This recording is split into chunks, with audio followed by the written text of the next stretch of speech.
dar continuidade a pedidos, falamos sobre, domingo passado, sobre conhecendo a Bíblia, conhecendo as Sagradas Escrituras. E foi um assunto que, como eu comentei no início da lição, poderíamos ficar aqui vários domingos falando a respeito, porque de fato é um assunto muito amplo, muito extenso. Acabou fazendo um resumo, mas algumas pessoas pediram para que o assunto fosse um pouco mais trabalhado, trouxesse um pouco mais de informação a respeito. E aí vamos fazer uma continuação da nossa do domingo anterior. Hoje nós continuamos o assunto, tá bom? O texto bíblico já foi lido, mas eu quero ler um texto novo hoje, para nossa continuação. 2 Timóteo. Carta de Paulo a Timóteo, a segunda carta de Paulo a Timóteo. Capítulo 3.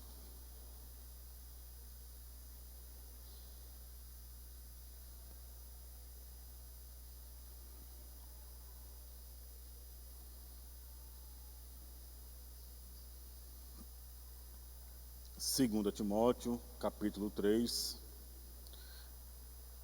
versículo 14.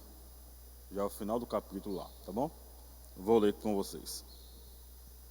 Tu, porém, permanece naquilo que aprendeste e de que foste inteirado, sabendo de quem o tens aprendido, e que desde a tua meninice sabes as Sagradas Escrituras, que podem fazer-te sábio para a salvação, pela fé que há em Cristo Jesus.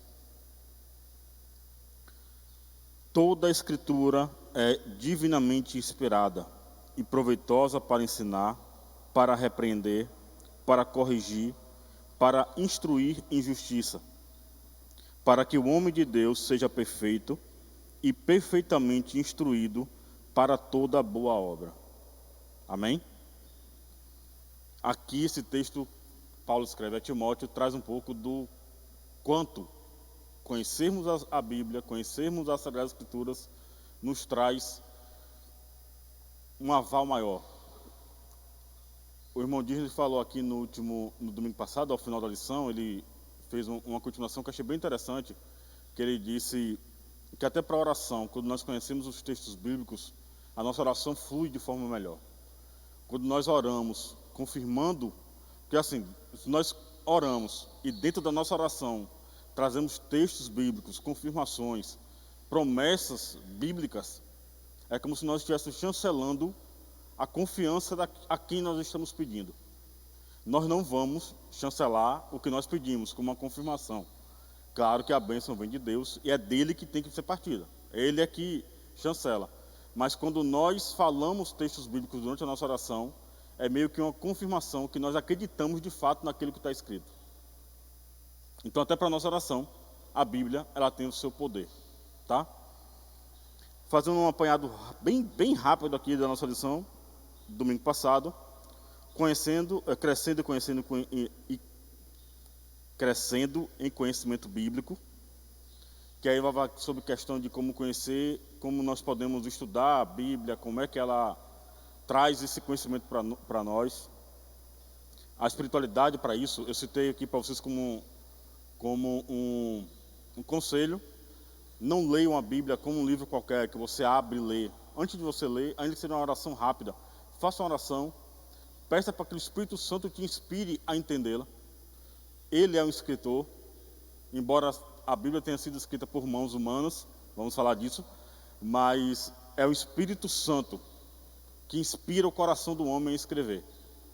O propósito é do Espírito Santo. Então, nada melhor do que para que seja narrado esse texto, seja narrado pelo próprio Espírito Santo. Vou repetir, o bom de aula que eu posso repetir, porque a aula é para ser repetida, né? Um exemplo que eu citei domingo também, é quando nós lemos um texto pela manhã, ele nos diz uma coisa, e se nós lermos o mesmo texto à tarde, o mesmo texto, ele vai falar outra coisa. Se lermos à noite, ele falará outra coisa. Então o texto é como se ele sempre se transformasse. Mas é por quê? É porque o Espírito Santo está inspirando em você um conhecimento diferente, ainda que do mesmo texto.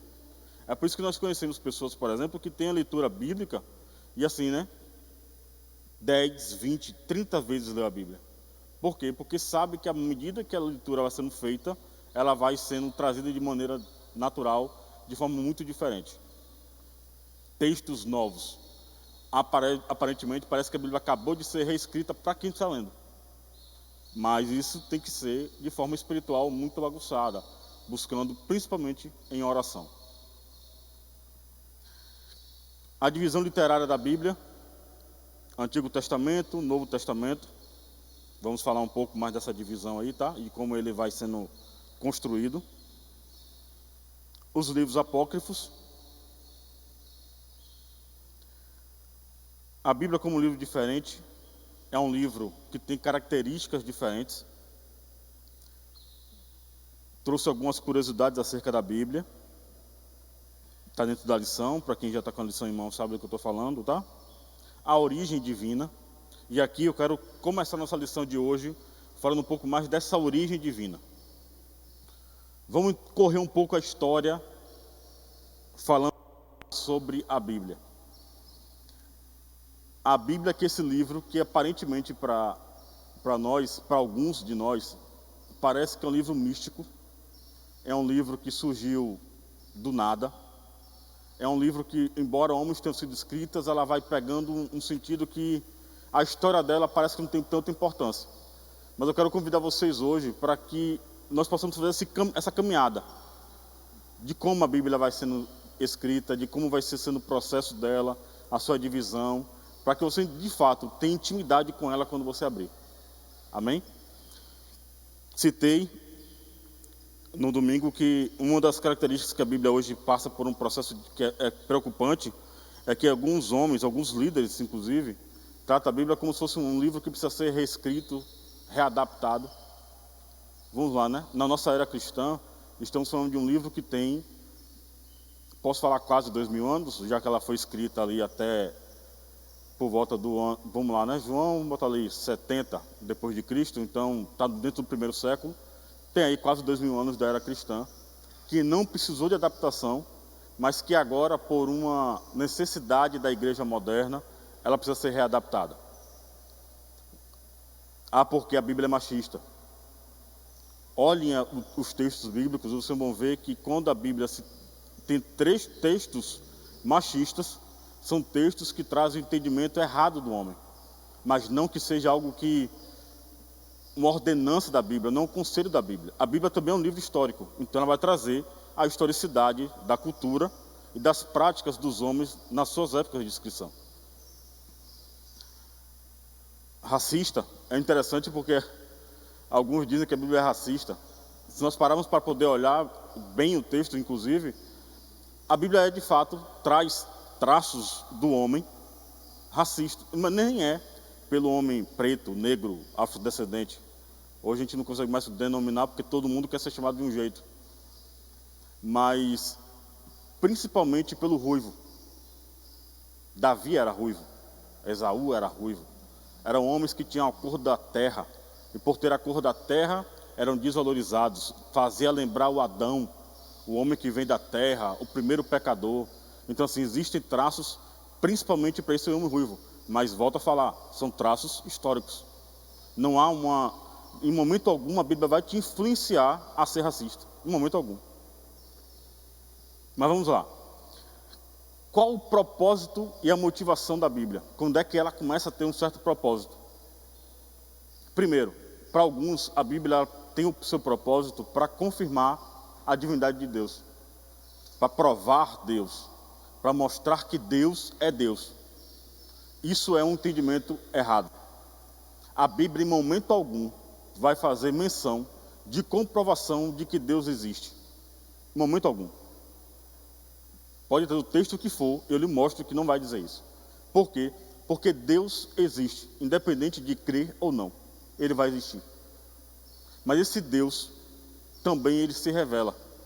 Ele se revela o Criador. Ele se revela eterno. Dentro da Bíblia nós vemos isso, tá? Santo, supremo juiz e salvador. Ele se revela. Mas ele se revela isso aqui além da Bíblia. Ainda que pessoas que não tenham uma possibilidade dentro da nossa história, hoje nós temos uma possibilidade maior, embora ainda tenham pessoas que não têm essa mesma possibilidade de estudo, mas até algumas décadas atrás o estudo era muito incomum. Mas ainda assim, pessoas que não tinham condições de ler e escrever sabiam que Deus tem essas características. Ela vem confirmando através da Bíblia. Essa é a motivação. Deus quer se revelar. Deus quer se revelar porque Ele precisa se comunicar. Deus cria o mundo, cria todas as coisas, e ao final cria o homem. Por quê? Porque Deus quer se comunicar. Queremos intimidade com Deus, mas será que nós queremos também comunicar com Ele? Uma vez que é comprovado que Deus quer se comunicar contigo, a nossa oração não precisa ser algo repetitivo, nossa oração não precisa ser algo com palavras profundas, mas simplesmente em comunicação. Nós temos orado buscando de Deus, de fato, essa comunicação e essa intimidade. Eu quero intimidade com Cristo, eu quero intimidade com o Pai, eu quero ter intimidade com o Espírito Santo. Todo dia eu vou dar bom dia para o Espírito Santo. Não. A intimidade vem com comunicação. A Bíblia diz que quando Deus criou o homem, logo após, todas as tardes, Ele vinha falar com o homem, Ele vinha se comunicar com o homem. Mas a comunicação existe em duas pontas. Ali existe Deus e o homem. Mas o homem agora também precisa se comunicar além de Deus. E Deus entende que precisa de um novo ponto. Agora, do homem, Deus faz a mulher. Para quê? Para que o homem se comunique também com a mulher. Tudo é um processo de comunicação, criando intimidade. Comunicação diferente, e aí nós começamos a entrar um pouco na falha, e entendam isso, que isso é bom quando a gente começa a entender um pouco do porquê que a Bíblia é escrita por homens, mas ele fala de um Deus que é divino. Ele fala do Filho de Deus, divino. Os traços humanos começam a partir daí, porque com a queda, a limitação humana fica clara. Por quê? Algumas versões bíblicas dizem, inclusive, que quando a serpente se aproxima de Eva e começa a questionar Eva, Adão estava próximo. Algumas versões trazem essa informação. Adão, estando próximo, não se comunicou com Eva, porque os mandamentos que Deus dá, a ordem que Deus dá em relação às árvores, Deus não dá a Eva, Deus não se comunica com ela, Deus se comunica com Adão. Era papel de Adão comunicar sua esposa. Mas a limitação humana faz com que ele não se comunique, ainda havendo o perigo próximo. Aqui tem uma ruptura, o pecado, que traz a dificuldade de comunicação de Deus e o homem. Aqui há uma ruptura com o pecado. Deus continua querendo se comunicar, mas agora o homem tem sua limitação, por dois motivos. Adão não pode se comunicar com Deus. Por quê? Porque com o pecado existe o medo. Com medo se perde a intimidade. Adão agora, por isso que quando Deus procura Adão, ele procura Adão, Adão, onde estás? E Adão diz, me escondi porque eu tive medo. Então, com medo, a comunicação agora fica limitada. Adão não pode mais ouvir a Deus, não pode se comunicar com Deus, porque sempre que Deus falar com ele, ele terá medo. Com a mulher, abre-se uma ruptura também por conta do pecado, porque agora existe uma, eu escrevi o nome aqui para ficar mais fácil, uma discórdia entre os dois. Quando Deus se comunica com Adão ainda no Éden, após o pecado, e pergunta por que pecou, a resposta de Adão é, a mulher que tu me deste, me fez comer do fruto. Adão culpa duas pessoas, a mulher e Deus, por ter dado a mulher a ele, sendo que o propósito de Deus era a comunicação. A partir dali, existe uma ruptura, o pecado cria-se, de fato, a palavra é essa, tá? E existe uma inimizade entre Deus e o homem. Mas Deus continua sendo um Deus que quer se comunicar. E aí nós entramos agora pelo processo da comunicação oral. comunicação por palavra.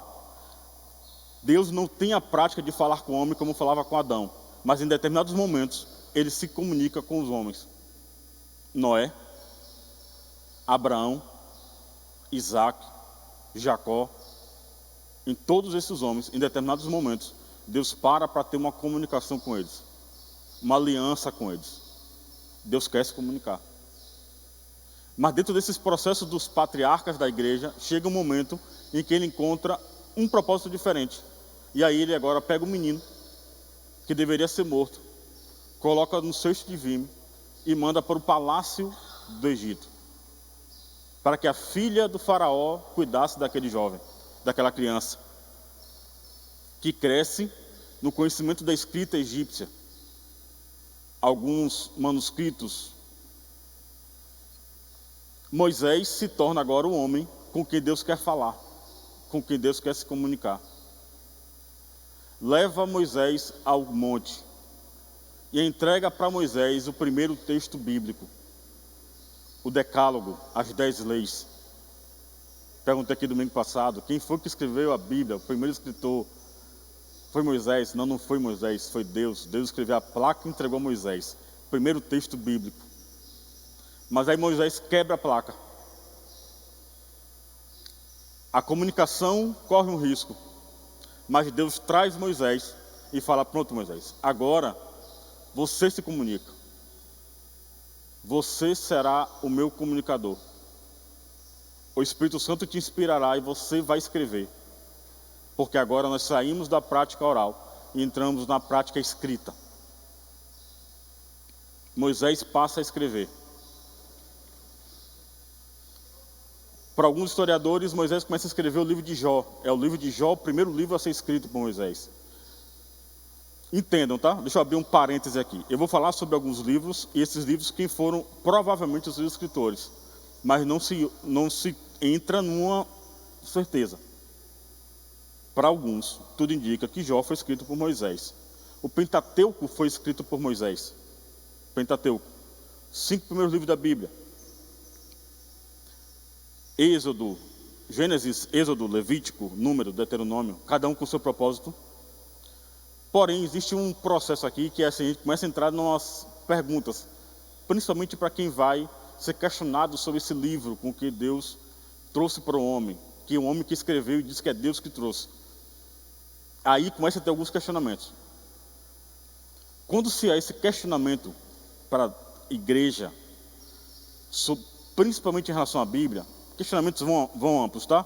Sobre a Bíblia, sobre a palavra de Deus, mas também sobre o próprio Deus, sobre o Filho de Deus.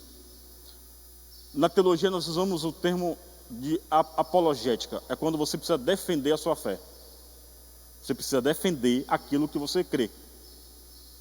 E aí um dos questionamentos que nós pegamos é que Moisés, ele escreve o Pentateuco, porém o Pentateuco, vamos lá, né? Êxodo. Moisés morre em Êxodo. Então, como é que Moisés morre e continua escrevendo? Entramos na continuidade da Bíblia. Por quê?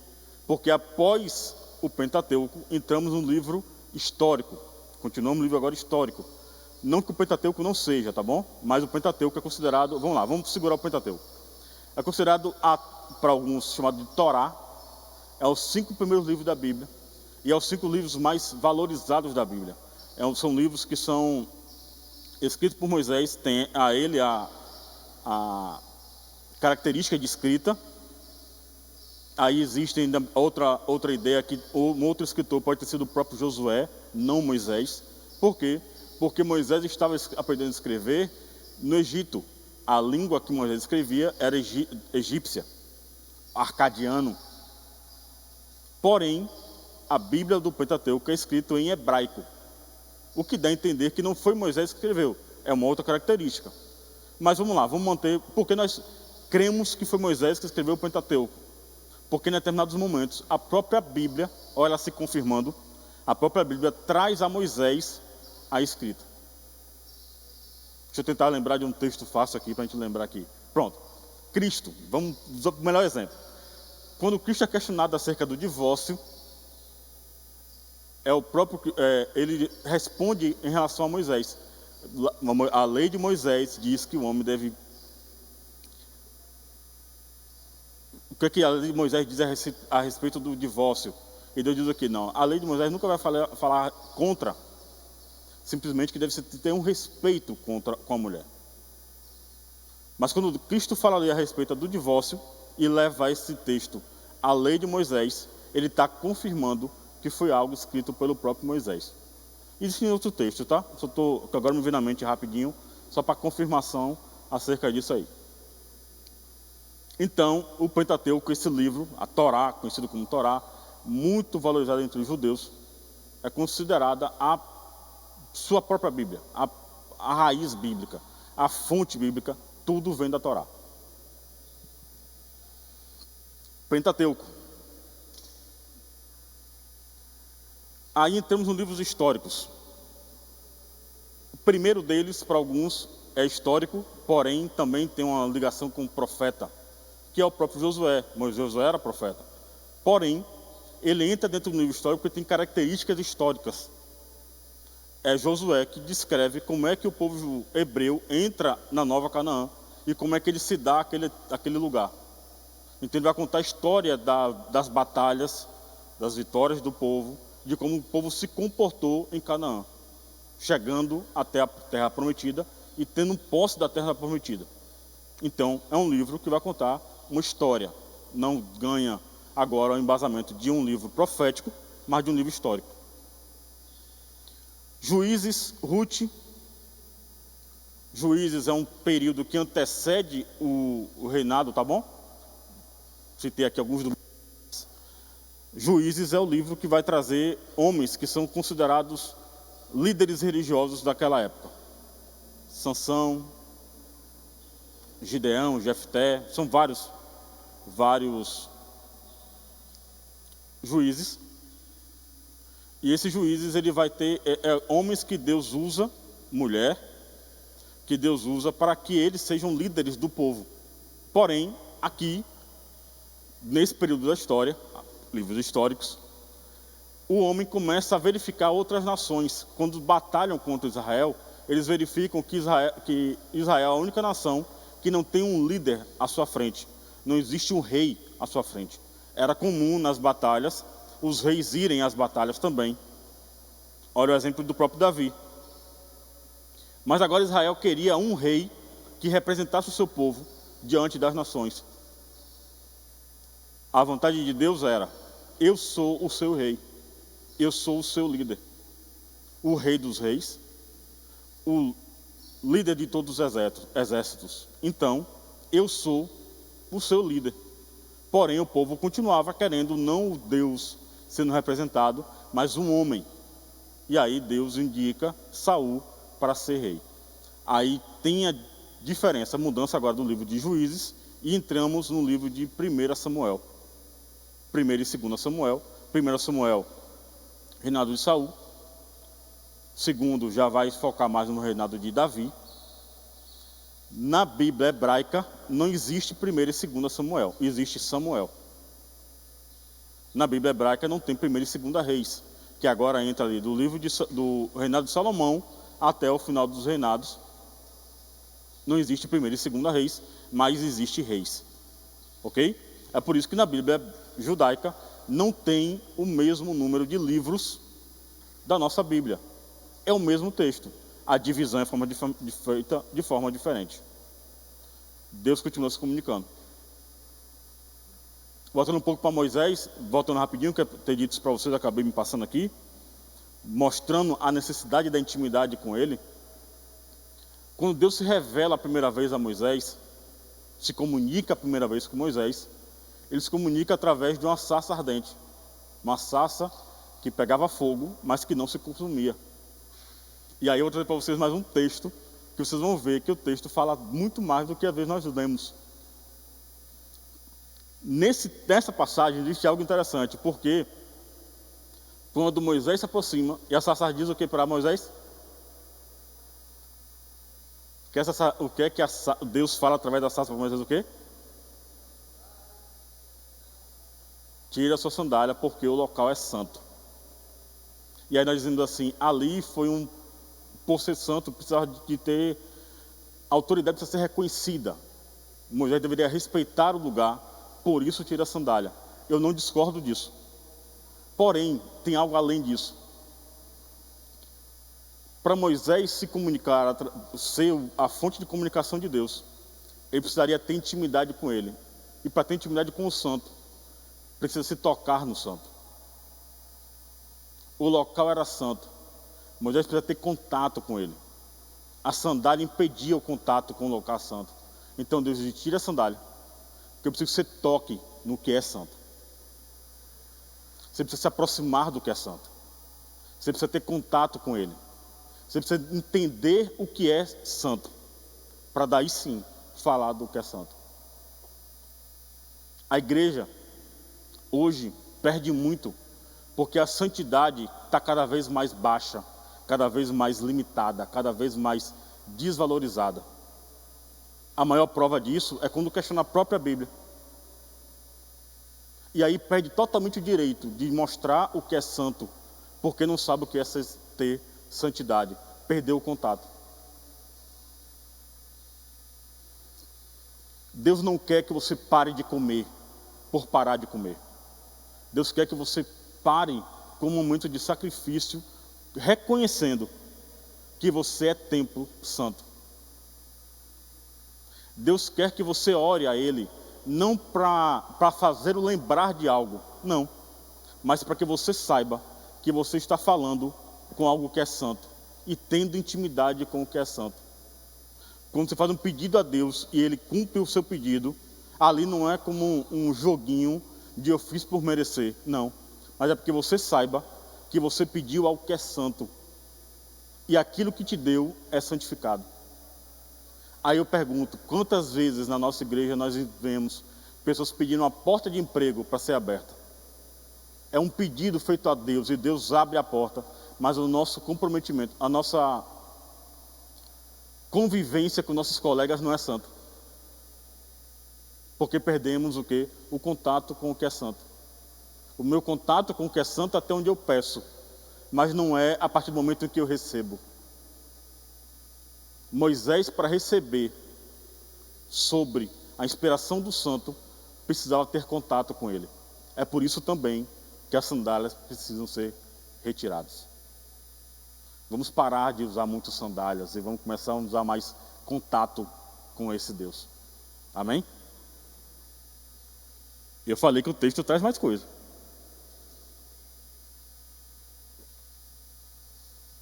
Vamos lá.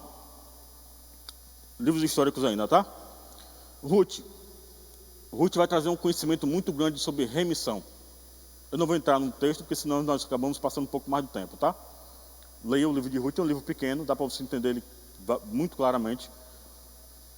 É um livro que, inclusive, apresenta a Cristo como o nosso remidor, aquele que vai pagar pelos nossos pecados, pagar pela nossa dívida. É em livro de Ruth. O livro de Ruth, e aqui eu preciso dar uma ajuda para entender um pouco mais a leitura. Estamos falando do livro de Ruth. Ruth fala antes de Samuel, 1º e 2º Samuel.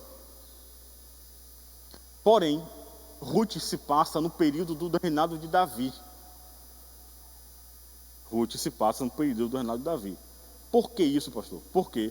Porque a Bíblia não é escrita de forma cronológica. Ela vai sendo escrita à medida, dividida à medida que vai tendo seus livros, seus propósitos. Primeiro o Pentateuco, fecha. Agora os livros históricos. Ruth entra nos livros históricos, embora ela faça parte ainda de um livro que vem após ela. Isso fica muito comum um pouco mais na frente, tá? Eu trago para vocês uma informação bem interessante logo.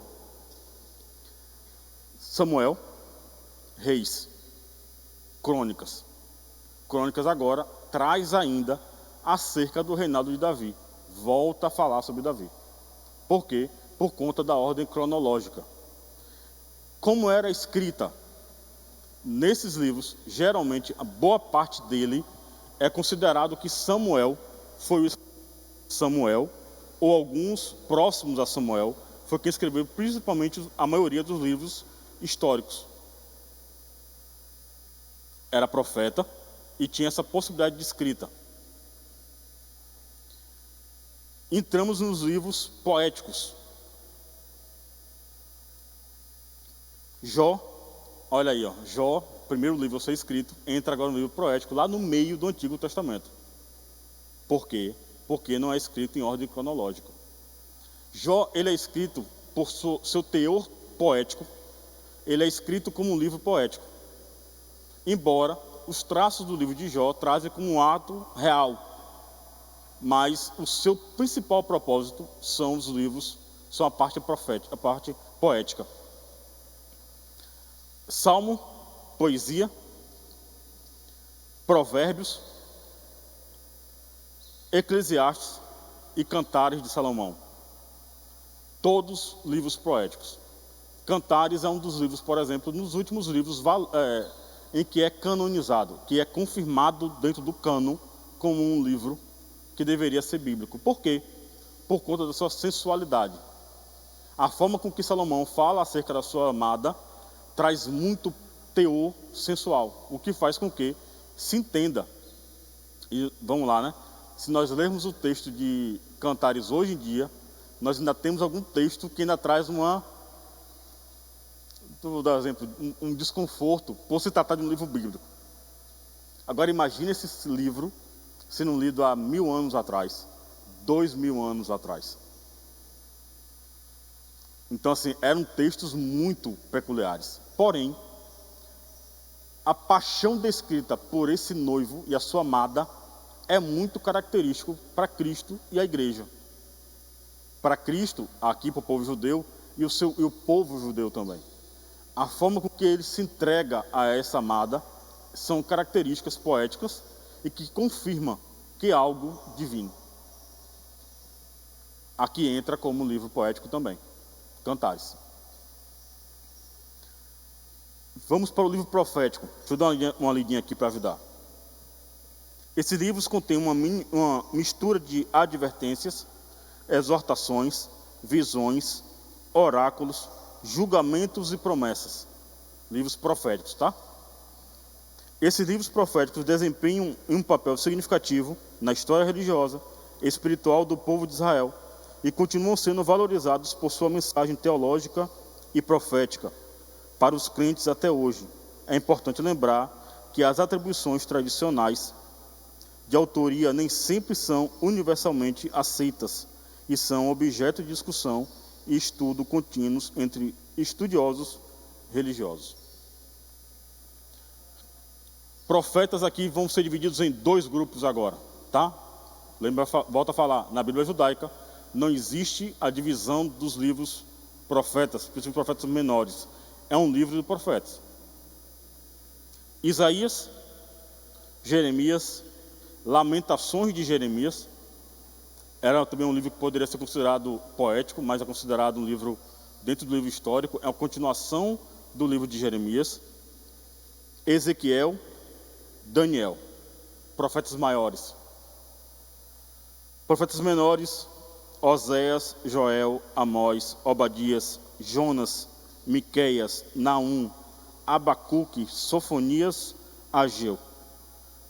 Zacarias continua sendo um profeta ainda maior. São características, tá? Porque aqui traz um pouco mais próximo do que é da ordem cronológica. Não é confirmado a ordem cronológica, mas é um pouco sobre isso. Livros históricos, vocês não me perguntaram. Neemias, Esther, ainda entra dentro desse livro.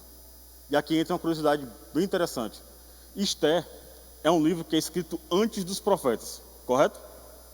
Mas Esther, ele já é um dos últimos livros escritos do Antigo Testamento. Esther é um dos últimos livros. Provavelmente ele é escrito século V antes de Cristo. A Bíblia para de ser escrita no Antigo Testamento no século IV. Esther vai trazer traços, principalmente sobre a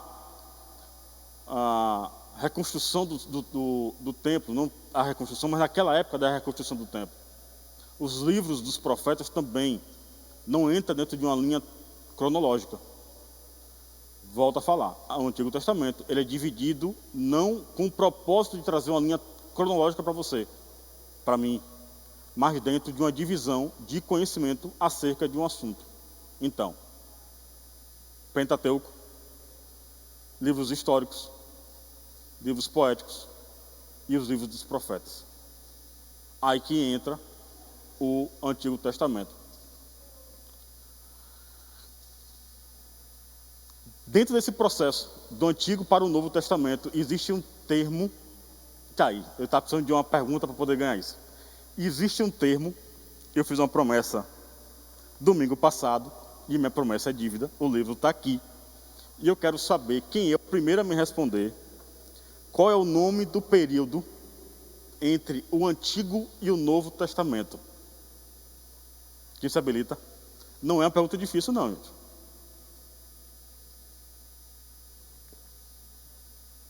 Levanta a mão para mim, quem vai me responder para ganhar esse livro? Quem respondeu, levanta a mão. Levanta a mão, não vi quem foi. Período intertestamentário. Promessa de leva lixo para ele. É o período... É um período entre testamentos, Antigo e Novo Testamento. Eu deveria perguntar para ele ainda, sabe qual o tempo? Aí, ó, ia ter que dar metade do livro. E existe um período de 400 anos entre o Antigo Testamento e o Novo Testamento. As Bíblias mais antigas, inclusive, tinham 4 páginas em branco. Dentro desse entre o Antigo e o Novo, tinha 4 páginas em branco.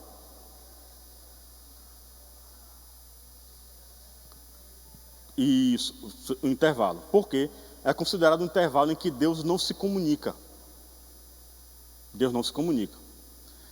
Porém, nesse período, surgem 7 livros. Considerado... Quem me ajuda? Nesse período do intertestamentário, existem 7 livros que são escritos. Qual o nome? Eu falei sobre esses livros no domingo passado. Apócrifos. Ou deuterocanônicos. É melhor apócrifos, né? São livros que são escritos nesse período e que dentro do cânon protestante ele não entra. Esses livros não entram. São livros considerados oculto, um livro que é válido para a história, mas que não trazem traços de livros que deveriam ser canonizados, que deveriam ser validados. Eu acredito que vocês ficaram com dúvida, com curiosidade dos livros, então eu trouxe a relação deles. Tobias, Judite, Sabedoria de Salomão, Eclesiástico, não confunda com Eclesiastes, tá? Que é Eclesiásticos. Baruque, 1º e 2º Macabeus. Esses livros são considerados livros apócrifos. Além deles, ainda tem um complemento de Esté e um complemento de Daniel. Esses livros não são canônicos. Existe uma, assim, né? Eu estou querendo correr dessa conta, mas acho que eu vou acabar caindo nela.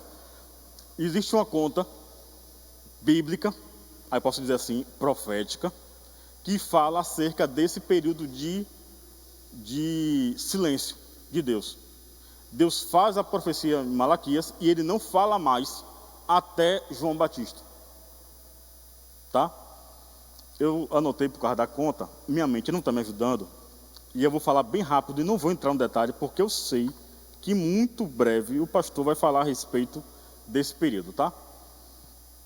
É a Bíblia se confirmando. Eu gosto disso porque meio que a Bíblia confirma ela mesma. Daniel 9 fala sobre 70 semanas de Daniel. Quem já ouviu falar esse termo? 70 semanas de Daniel? Pronto. Existe uma divisão dessas 70 semanas. A própria Bíblia, o próprio Daniel, traz a confirmação que, embora sejam 70 semanas, cada semana 7 dias, mas aqui são descritos 7 anos. Então, para cada semana de Daniel, não são 7 dias, mas são 7 anos descritos. É uma ordem cronológica de tempos. Ok? E começa a ser contado. Daniel vai contando e ele vai falar sobre as primeiras 7 semanas. 7 vezes 7, 49 anos. os primeiros 49 anos da profecia de Daniel. Não vou entrar em detalhe muito por conta disso. O pastor vai falar sobre isso aqui muito breve. Já está em Daniel, então vamos falar sobre isso.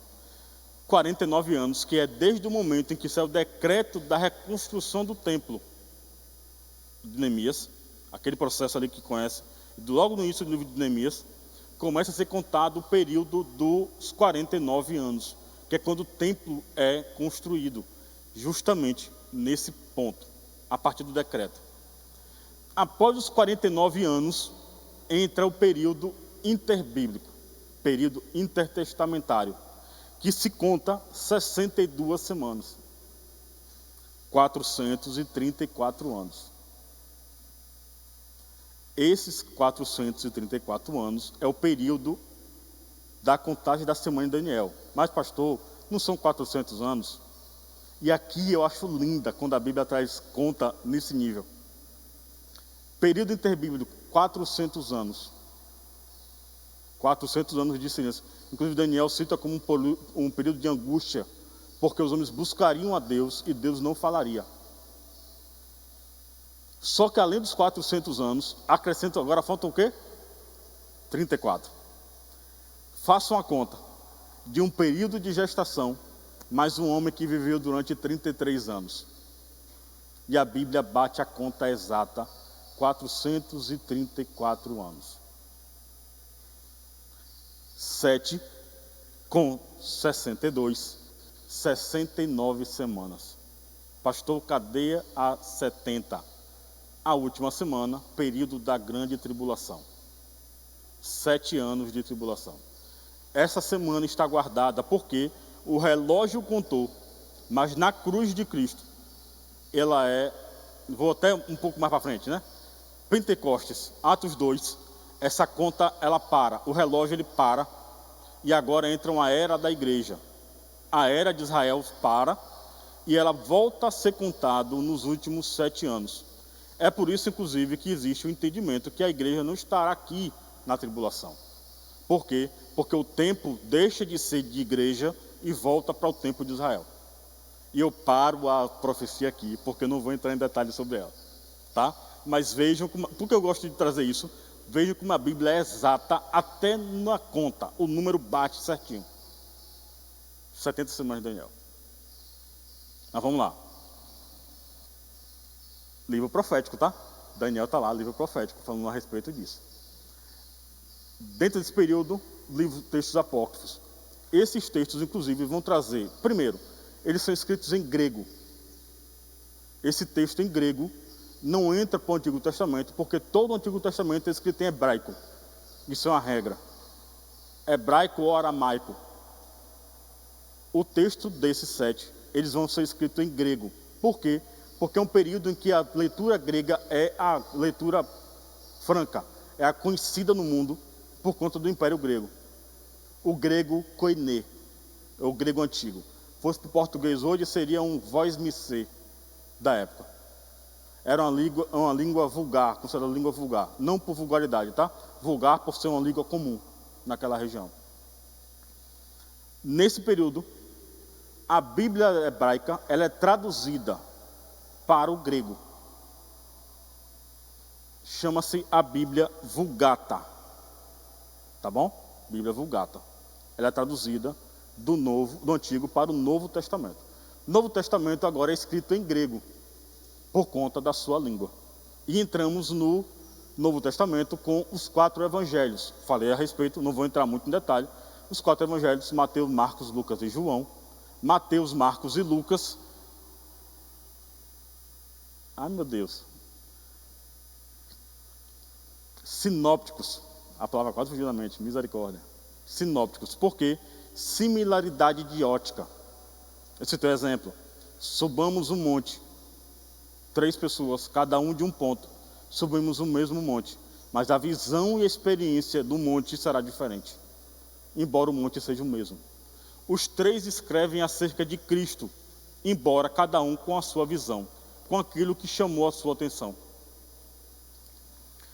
Mateus, ele escreve, principalmente Mateus judeu, ele vai escrever para os judeus, o propósito é isso. Ele escreve um texto, embora não tenha esse entendimento, tá? Ninguém escreve a Bíblia escrevendo no sentido de que um dia se torne o que é. Mas Mateus precisa escrever para o seu povo judeu a respeito do Cristo, com quem ele conviveu. Ele é considerado o Messias por Mateus, então Mateus precisa apresentá-lo como Messias, consequentemente rei. Por isso Mateus traz em sua prioridade os ensinamentos do Messias, o Messias aguardado, os ensinamentos do rei. Então Mateus escreve para judeus com o propósito de mostrar Deus como rei, Jesus como rei, o Messias, e trazendo como foco os ensinamentos. É por isso que um dos principais pontos do livro de Mateus é o Sermão do Monte. É o mais detalhado. Marcos escreve para os romanos, para evitar que os romanos entendessem que Jesus queria ser rei. Ele mostra agora que Jesus queria ser servo. Então Marcos traz um Jesus servo. Qual o propósito principal que Marcos foca? Os milagres. É aquele que vem para servir. Lucas escreve para o povo grego, ou também pode ser considerado por alguns o povo gentil. Queria mostrar a Deus, o homem, Cristo, o homem que suava sangue, o homem que na cruz junta água no seu coração, mediante a dor que ele sentia, a sua tristeza, as suas limitações como homem. É isso que Lucas foca. Para quê? Para que eles entendessem que, embora Cristo fosse como um homem, ele não era um homem comum. Então o foco de Lucas foi a sua humanidade, a parte humana de Cristo, a sua misericórdia com o outro. João destoa dos três, porque enquanto os três querem apresentar ele como algo comum ao humano, João traz ele agora como algo divino. Ele é o Filho de Deus. Para quem João quer mostrar ele? Para todo o mundo. João 3,16. Porque Deus amou o mundo de tal maneira que deu seu Filho unigênito para todo aquele que nele creia, não pereça, mas tenha vida eterna. João escreve para o mundo todo. Saibam, ele é o Filho de Deus. Este é o foco de João. Apresenta Deus e principalmente, quais os focos principais dele? A sua natureza divina. É isso que João foca. Aqui está os Evangelhos, Novo Testamento, que continua no livro de Atos. Atos provavelmente escrito por Lucas, o mesmo evangelista. Atos, se nós olharmos direitinho, se você lê Lucas, imediatamente pular para Atos, aparentemente parece que o evangelho deu continuidade. Mas por que Atos não é considerado evangelho ainda? Porque ali agora existe a marca de um novo período, é o único período histórico descrito no Novo Testamento, além dos evangelhos, que vai trazer agora a história da igreja primitiva, a história da igreja sendo formada. Então em Atos que vai sendo mostrado que esse Cristo, como ele é apresentado e como é que o evangelho é levado ao mundo em Atos. As suas dificuldades, suas vitórias, mas como é que o Espírito Santo se revela, como é que ele vai compor a igreja, tudo está em Atos. É um livro histórico. E entramos nas cartas. Principalmente as cartas paulinas. O maior escritor do Novo Testamento é Paulo. E aí eu citei para vocês agora aqui, citei para vocês domingo passado um exemplo da diferença. Quando falamos sobre a carta de Paulo a Romanos, carta de Paulo a Coríntios. Brinquei com vocês, inclusive, a terceira carta de Paulo a Coríntios. Por quê? Porque tudo indica que houve uma terceira carta de Coríntios, porém ela nunca foi encontrada. São informações históricas. Mas também além das cartas, existiam ai meu Deus, me ajuda aí vocês, traz uma revelação aí, as cartas e as epístolas. Obrigado. A mente não está me ajudando hoje. As epístolas, por quê? Porque as cartas eram escritas para um determinado local ou uma determinada pessoa. A carta a Romanos, a carta à igreja em Romanos. Carta à igreja em Romanos, gente, vamos lá, né? Não era que tinha uma igreja em Romanos, mas era a carta que era escrita. E é por isso que Paulo escrevia essas cartas, por quê? porque existiam famílias que se reuniam escondido para o evangelho. Então Paulo escrevia essas cartas para que elas fossem divididas naquela região, para que todos soubessem como é que estava sendo as doutrinas que Paulo trazia principalmente, mas também como é que estava acontecendo as coisas naquela região, nas igrejas. Era uma maneira de fortalecer a igreja também, de saber que o evangelho estava crescendo. Mas existiu carta, por exemplo, carta a Filemão, que aparentemente é uma carta que não tem nada a ver com a Bíblia. Deixa eu falar. Porque o sentido de Filemão era apenas que Filemão aceitasse o seu servo de volta, seu escravo de volta, seu escravo fujão. Mas quando se pega uma carta de Paulo a Filemão, descobrem que ali tem um propósito inspirado pelo Espírito Santo, do perdão, de como devemos não só ser perdoados, mas como devemos perdoar pela dívida que temos por esse perdão. Então, a carta a Filemão é canônica, ela é canonizada, ela é considerada um livro inspirado pelo Espírito Santo. O propósito de Paulo nunca foi isso. As cartas vão sendo escritas, epístolas sendo escritas, Pedro, João, Judas, escreve as epístolas como quê? Como algo que ele vai escrever para que seja guardado. Não tem um público específico, mas como a irmã me ajudou domingo passado, mas também uma carta escrita para todos. São cartas escritas para todos, não especificamente para uma pessoa. Então é por isso que quando falamos assim, a carta de Paulo é assim, ou a epístola de Pedro, é por quê? Porque existia um público específico e não tinha um público específico. Toda ela é para nós. Aqui entra as cartas. E finalizamos o Novo Testamento com Apocalipse, o livro da revelação. O livro escrito pelo mesmo evangelista João, apóstolo João. Apocalipse traz os eventos futuros. Futuros para a época de escrita, futuros para a nossa época. Para alguns, Apocalipse ele vai sendo se cumprido ainda na igreja primitiva. Quando falamos, inclusive, sobre a questão da besta, do anticristo, para alguns era aquele momento que estava sendo escrito. É sobre aquele momento que se falava. Quando olhamos para o texto, vemos que ele vai trazendo um período muito maior. Porém, ainda é um livro que se cumpre. É um livro, inclusive, que aí diz assim, mas nada se cumpriu em Apocalipse, pastor? Já. Alguns entendem que muita coisa já se cumpriu. Quando falamos da trombeta, por exemplo, entendemos que as trombetas das 7, 6 se cumpriram. E existe um entendimento teológico. Não é com todos, tá bom? Isso aí, eu estou falando agora sobre estudos teológicos. Para alguns, as 6 primeiras trombetas já se cumpriram. A última não. A última está muito mais relacionada ao arrebatamento, então ela ainda não. Mas as 6 primeiras sim. Mas pastor, não houve anjo tocando. Dentro da linha de entendimento que as 6 se cumpriram, não se fala sobre um anjo tocando a trombeta para que todos ouçam, mas fala sobre alarde, sobre assuntos que foram alardados para o mundo.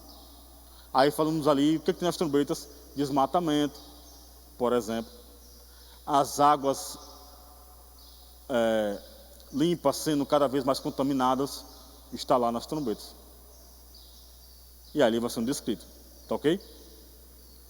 Um período bom de um texto que eu aparentemente gosto demais, segundo e terceiro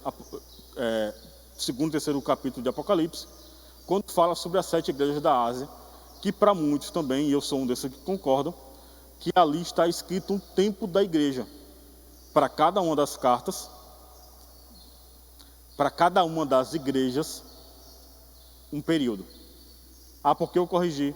Porque a carta escrita para as igrejas da Ásia não foram 7 cartas, mas foram uma carta. Se nós olharmos direitinho, Jesus manda escrever uma carta às 7 igrejas. Então, a carta escrita em Tiatira, para Tiatira, o texto escrito para Tiatiras, foi um livro também lido em Laodiceia. Todas as 7 viram. É interessante, né? Enquanto Esmirna morria de fome, considerada miserável, leu uma carta de Laodiceia, rica e abastada, que achava que não precisava de ninguém. Mas a igreja de Laodiceia não se importava em saber que a igreja de Esmirna passava fome. Por quê? Porque isso não tinha nenhum tipo de preocupação para ela. Eram períodos da nossa igreja, que inclusive hoje tem características muito fortes com o último período, o período de Laodiceia, confirmando que Cristo está voltando. Essa é a Bíblia descrita. Desde o propósito da comunicação lá do Éden, até a sua finalização em Apocalipse. Esse é o livro que você tem na mão. Esse é o livro que tem uma história, tem uma confirmação. O seu cânon, deixa eu ver aqui, eu anotei isso aqui.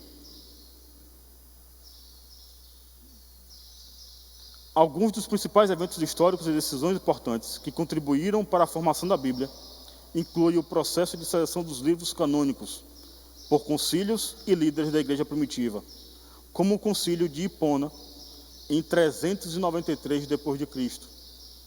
e o concílio de Cartago em 397 d.C. Também foram fundamentais os esforços de tradução para os idiomas, com a tradução da Bíblia para o latim por Jerônimo, conhecida como Vulgata Latina. Guardem isso, a Bíblia traduzida para o latim. Esses eventos e decisões ajudaram a estabelecer a Bíblia como um livro sagrado e central para a fé cristã e outras tradições religiosas que a consideram como parte do seu cânon. Aqui, porque eu quis trazer esse texto para vocês, porque aqui traz um período, por exemplo, da questão do cânon. 4º século depois de Cristo. A igreja, agora os livros são reunidos, os textos são avaliados e são verificados se de fato devem ser considerados inspirados. É por isso que o texto alguns textos dos apócrifos não podem ser considerados. Por quê? Porque um deles, inclusive, faz menção à oração aos mortos, contradizendo a própria Bíblia. Então, todo texto bíblico, ele é avaliado, e nenhum texto, ele vai se contradizer. Volto a falar, embora não tenha sido escrito. Aí voltamos lá para o início, né? Embora a Bíblia descrita fosse inspirada pelo ser divino, da comunicação divina, ela também é escrita pelo homem, o ser limitado, que também se comunica. Entendeu por que no Gênesis precisa entender Gênesis primeiro? Entender lá o Éden primeiro? Porque o Deus descrito do Gênesis a Apocalipse, o Deus descrito do Alfa e o Ômega, primeira letra do grego e a última letra do grego, ela vai trazer um entendimento acerca desse mesmo homem. O homem que limita e que escreve. Comunicação. A comunicação entrelaçada do divino perfeito e do homem pecador e limitado. A escrita é humana. A mão que escreve é humana. A inspiração é divina. Por ser divina, um só Deus escreve, inspirado pelo Espírito Santo. Então não pode se contradizer. O Espírito Santo não pode falar algo em Gênesis que durante a carta de Paulo diga diferente. Não, o texto é escrito totalmente com um propósito igual. É como se o escritor fosse um só, embora tenham sido vários escritores, dezenas de escritores, culturas diferentes. E aí é por isso que nós não entendemos quando nós vamos ler lá um texto do Antigo Testamento e um texto do Novo e vimos diferença. Por quê?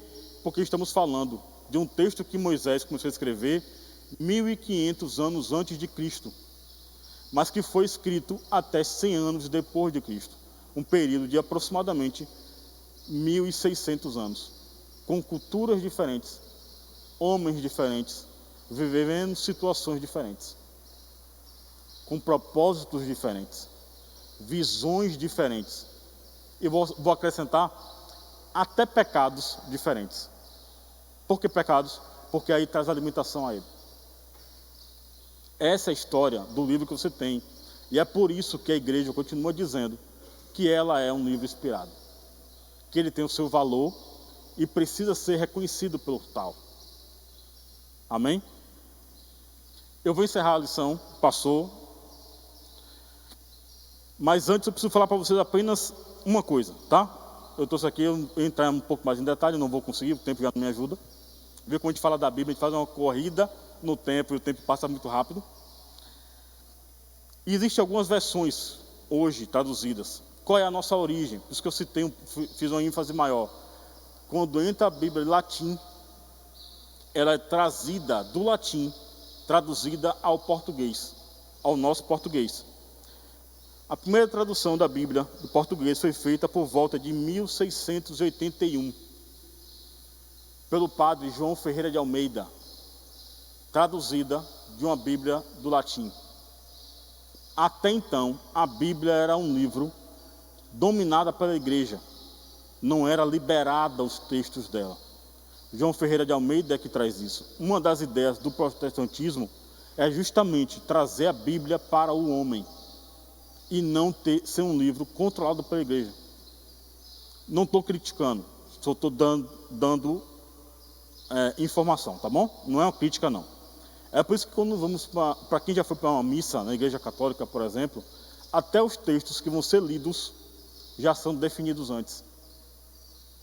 Você recebe um livro, na minha época, pelo menos quando eu fiz primeira comunhão, e eu sei disso. Você chegava e recebia uma página com os textos que seriam lidos naquele dia. Por quê? Era o acesso que as pessoas tinham. É por isso que, inclusive, em algumas casas, a Bíblia fica lá aberta no Salmo 91, porque para eles entendem que a Bíblia não precisa ser lida. Ela é um amuleto de sorte para aquele lugar.